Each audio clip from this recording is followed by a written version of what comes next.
Good morning. My name is Jason Brooks from Dallas, Texas. I'm Ryan Fitzgerald from St. Petersburg, Florida. We're coming to you live from SRS 57 in Stockholm, Sweden. Today we have the pleasure of being able to speak with the 2020 Traveling Fellows. We have both the fellows as well as the senior fellow with us today. We're excited to have a conversation.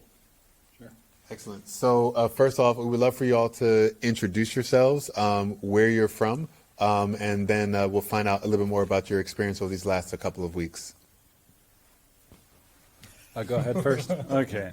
I'm Javier Pizones. I work in Madrid, Spain. Do 50% peds, 50% adults. And I got engaged in this adventure 3 weeks ago, and it's been great so far.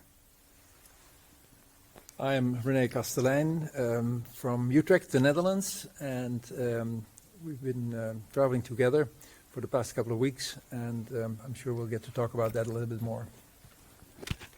Hello, I'm Donggyun from Korea. I worked in the Sangebek Hospital in Seoul.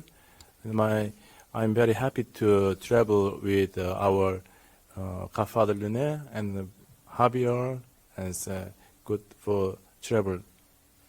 Okay. So we just left the last session where you guys gave a great recap of your trip through San Diego, Dallas, UNC, and then New York.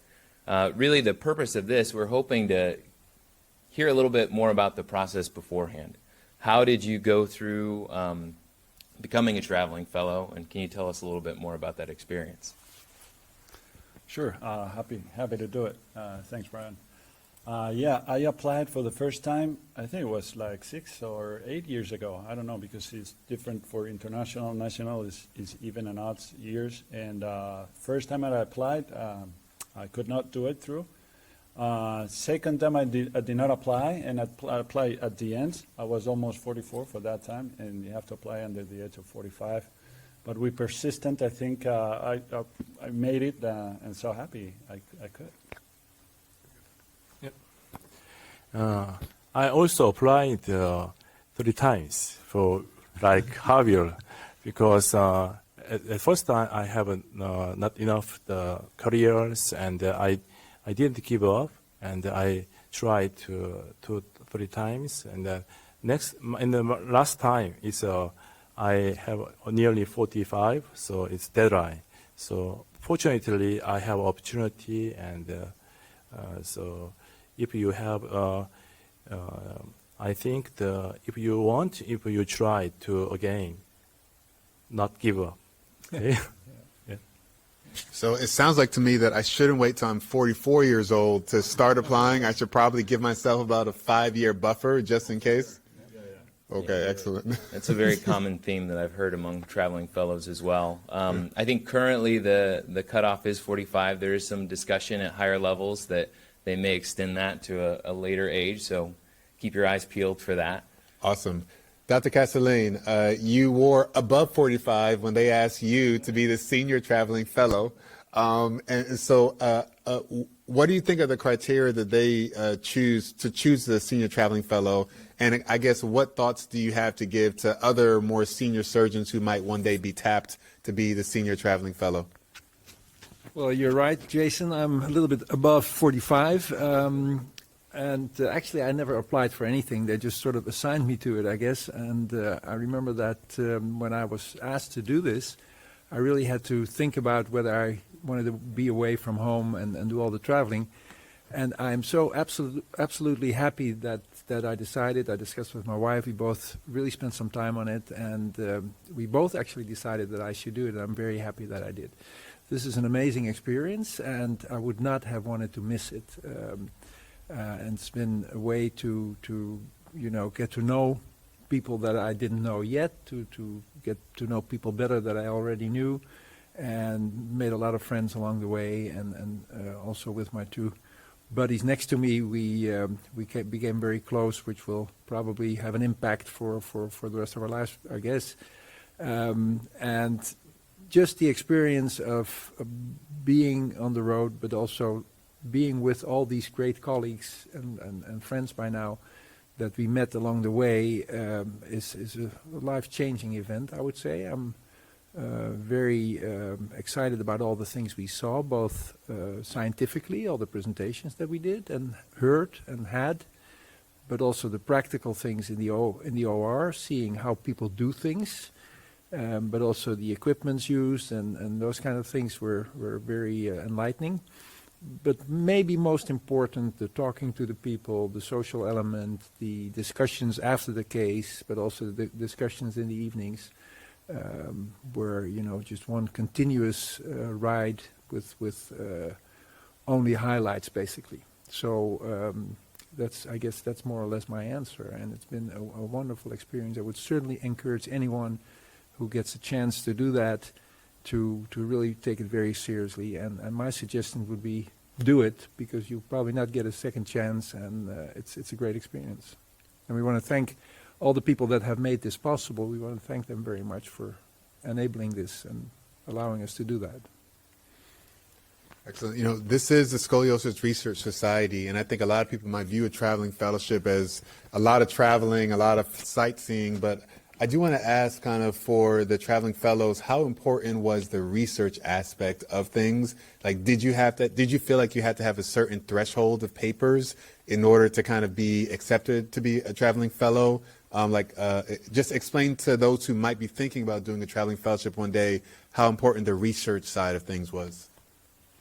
Yeah, the thing is, when I first applied, another European guy, who's Brice Ibaribot, had gone into this adventure, former, and he had 40 papers already published in PubMed.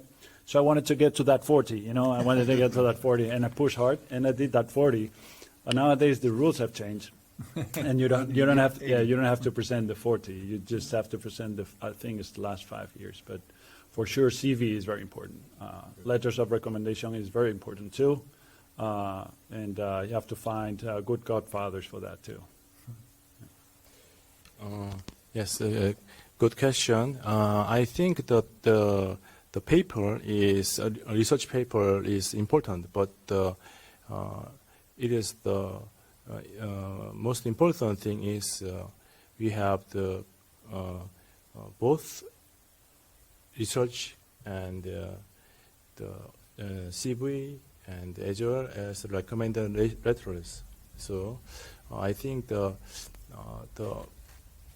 if we prepare the both three, and so it's important, and not only the number of papers.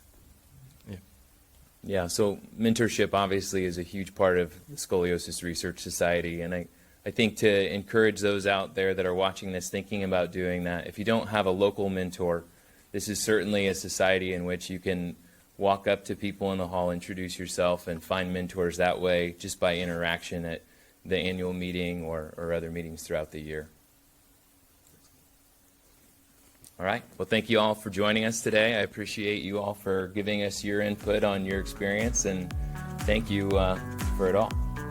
Thank you very much for having us. So now that you all have met our amazing 2020 Traveling Fellowship, we would love for those who are interested in potentially being an SRS Traveling Fellow one day to know basically how to get there. So it's very important to understand that we have an international group of fellows and a North American-based group of fellows. And based on which category you fall into, that also tells you which year you would apply in. So for the international fellows, you would oftentimes submit your application in an even year in order to do the traveling in an odd year. Versus the North American fellows, you would submit your application in an odd year in order to actually do your traveling fellowship in an even year. The traveling fellowships are usually 2 to 3 weeks in length, and so just expect that that would certainly be somewhat of a hit to your clinical practice. However, as you heard from our traveling fellows, what you gain from it far outweighs that for sure.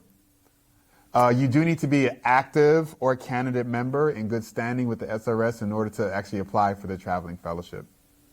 Also, applications are open every year from August 15th until October 15th, but we encourage anyone interested to apply. Excellent. Ryan, what year do you think we're going to try ours? I think we're about 37 now. We have so, to try now so that we can get it before 45. Yeah, hopefully. All right. Looking forward to it. All right. Thanks, everyone. Looking forward to seeing you at the next annual meeting. The Scoliosis Research Society is a nonprofit professional organization made up of physicians and allied health personnel. Their primary focus is on providing continuing medical education for healthcare professionals and on funding and supporting research in spinal deformities. Please visit srs.org for further information.